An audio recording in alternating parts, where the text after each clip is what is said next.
মিয়া ভাই বাবির ব্যথা উঠিছে, প্রচুর ব্যথা উঠিছে মিয়া ভাই। বাবির ব্যথা কি প্রত্যেক দিন ওঠে নাই? আজকেও সে ব্যথা না মিয়া ভাই, প্রসব ব্যথা উঠিছে। দ্রুত চলেন। চল চলেন। আমি একটু ওই বাবির নিয়ে হাসপাতালে যাচ্ছি। আপনি আসেন দ্রুত। ব্যথা আর এই তো ভাবি দ্রুত। না ভাবি, এই তো চলে আইছি। আর ওই যে গাড়ি নিয়ে আইছি ভাবি। ভাই ভালো করে ধরিস।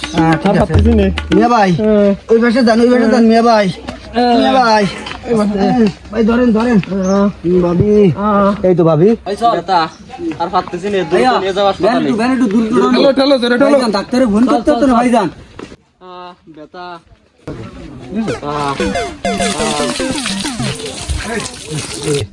মিয়া ভাই ভাবি কি ফোন করে দিল?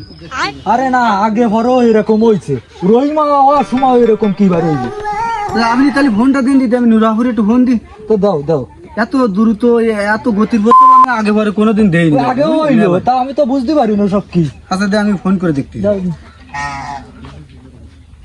হ্যালো, হ্যাঁ নুরাবু।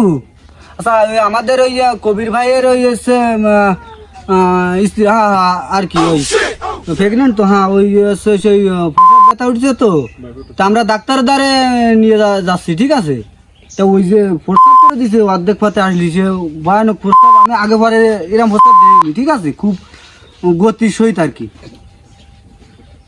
ও আচ্ছা ঠিক আছে ভাইয়া। করিনি তো ভাবির তো সে জল টল ভেঙে গেছে আর কি, মুটা তো বুঝিনি। জল ভেঙে গেছে তাই বললো নুর আপু। ও তা হলি হাসপাতাল থাকতে যাওয়া যাবে না, এই যে কোনো এক জায়গায় নিয়ে এই গ্রামে ডাক্তার দিয়ে আর কি ডেলিভারি করায় তাই বলি। ডাক্তার সাহেব খুব যন্ত্রণা। আমি জসিম বলতেছি। ওরে আপনি একটু আইডোডাঙ্গায় চলে আসেন দ্রুত। চলেন ভাই, একটু জোরে যান দে ব্যবসায়।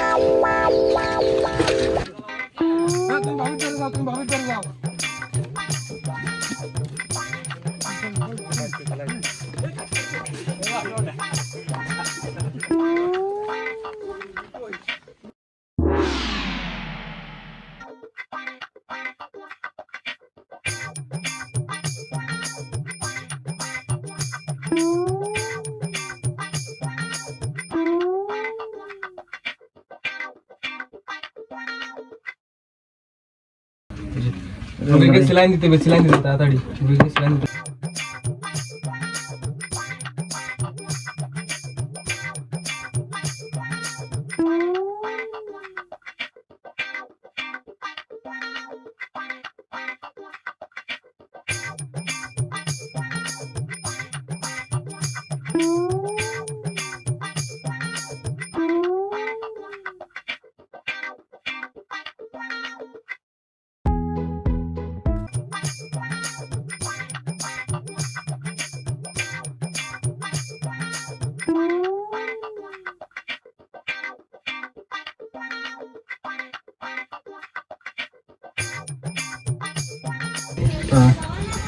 আপনারা সবাই একটু বাইরে যান, এখনো ডেলিভারির সময় নেই বেশি।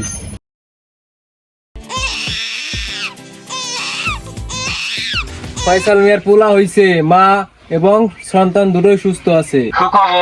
সুখবর আলুডাঙ্গা নিবাসী ফয়সাল ভাইয়ের 14 নম্বর বাচ্চা ডেলিভারি হয়েছে।